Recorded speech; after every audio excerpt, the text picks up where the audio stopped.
Guna menyemarakan jalannya bulan suci Ramadan tahun ini, remaja masjid di Jakarta menggelar acara musik bertajuk Ramadan Jazz Festival dengan tema Harmoni Cinta Negeri yang menampilkan sejumlah musisi ternama tanah air.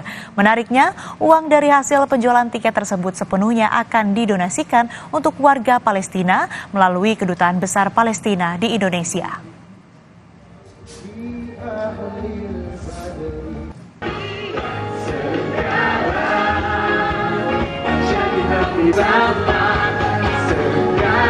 Pemandangan berbeda terlihat di area pelataran Masjid Cut Mutia Menteng, Jakarta Pusat pada Sabtu malam.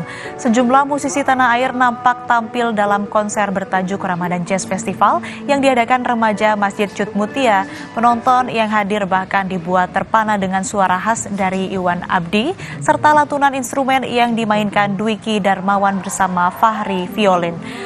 Kemeriahan para penonton bertambah saat sejumlah artis ternama tanah air lainnya seperti Nadif Basalama serta The Groovy.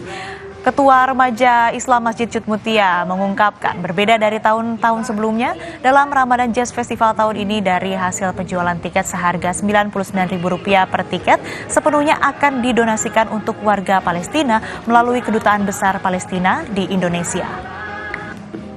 Tadi itu judulnya Do You Still Wanna Carry Me, teman-teman.